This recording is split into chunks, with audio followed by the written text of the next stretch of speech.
بیٹھ جائیں لے آئیں گے بیٹھ جائیں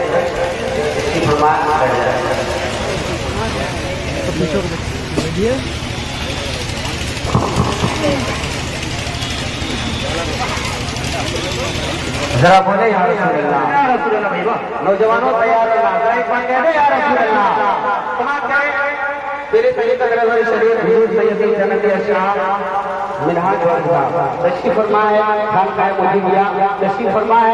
میں پڑھوں گا ایک بار لڑکی میں کہہ دیں سبحان اللہ، سماعت کریں. خود کو مٹا دیں گے، بولیں گے تیار رہنا ہندوستان میں. جب آپ حضرات ہو جائیں گے انشاءاللہ تو ہم لوگوں کے ساتھ مجبوری ہے ہندوستان میں وہ ختم ہو جائیں گے. بس نوجوانوں کو تیار رہنا چاہیے. ذرا کہہ دیں یا رسول اللہ، سماعت کریں. خود کو مٹا دیں گے، ہم جان مٹا دیں گے. خود کو مٹا دیں گے، ہم جان مٹا دیں گے. نام تیرے رسالت پر ہم سر کو کٹا دیں گے.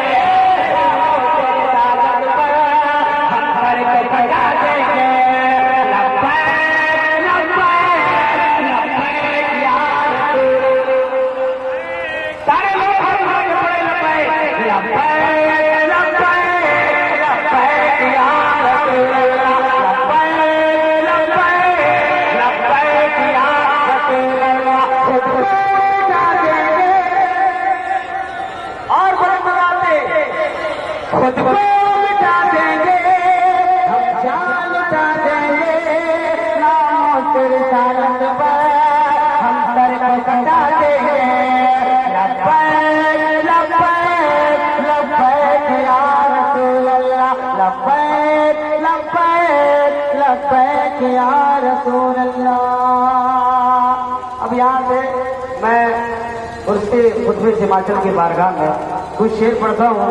سماعت کریں ذرا محبت کے ساتھ کہیں سبحان اللہ. سماعت کریں. ہے آج موسم، ہے آج موسم بڑا سہانا. کم کر کے حکم ہے، حکم ہوا ہے کم کرنے کا. سماعت کریں. ہے آج موسم بڑا سہانا، بڑے مولانا بڑے مولانا. سماعت کریں. ہے آج موسم بڑا سہانا، بڑے مولانا بڑے مولانا. ہے آج موسم بڑا سہانا، بڑے مولانا بڑے مولانا. ہر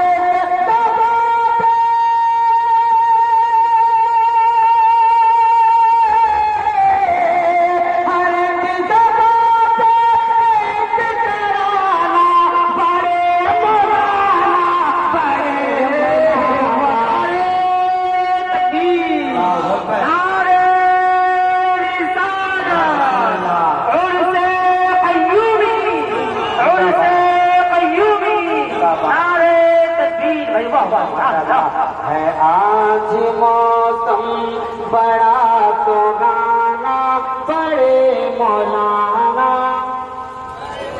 بڑے مولانا. کہ جگہ تو سوئی ہمارے قسمت، مٹا تو ساری ہماری حسرات. جگہ تو سوئی ہماری قسمت، مٹا تو ساری ہماری حسرات. جگہ تو سوئے ہماری قسمت مٹا دو سارے ہمارے خطرات میں بڑھ کے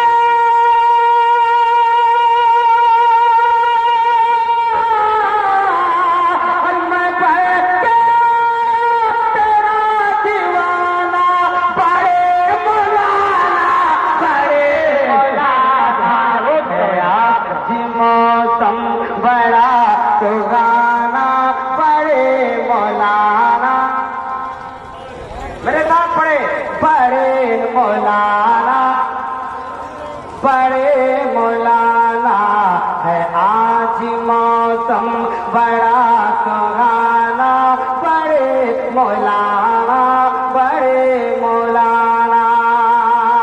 اور یہ بھی شعر علماء کرام کے حوالے سے ملاحظہ فرمانا تمہارا رشتہ بڑے بڑوں سے تمہارا رشتہ بڑے بڑوں سے ہے غوث خواجہ پیغمبروں سے ہے غوث خواجہ پیغمبروں سے. تمہارا رشتہ تمہارا رشتہ تمہارا رشتہ بڑے بڑوں سے ہے غوث خواجہ پیغمبروں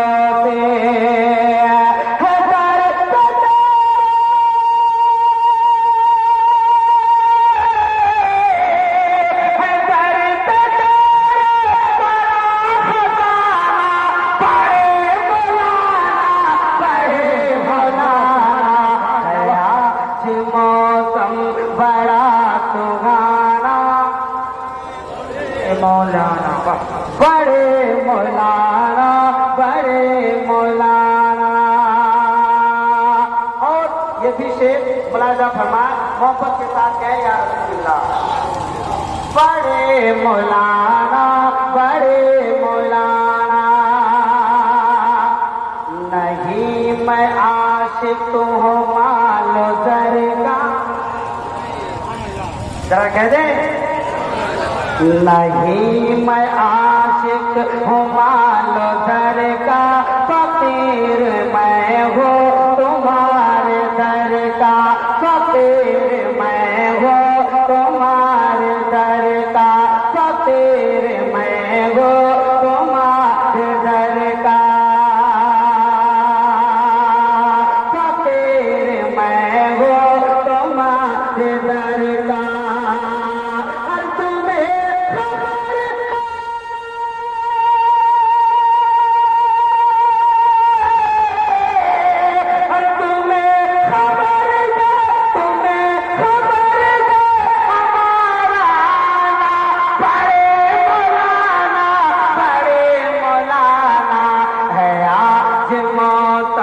بڑا سہانا بڑے مولانا بڑے مولانا ہے آج موسم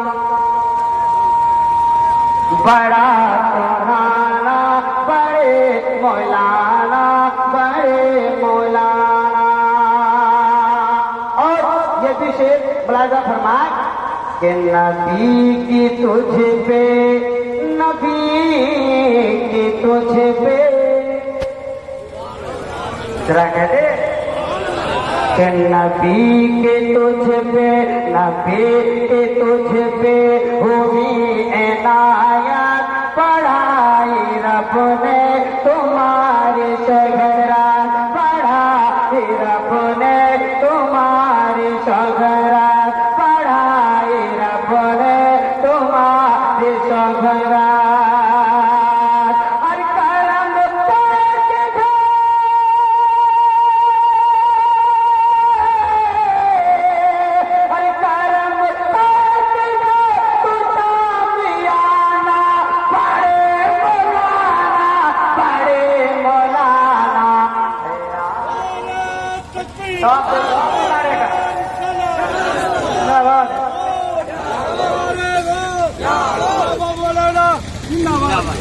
مجھے بھی آواز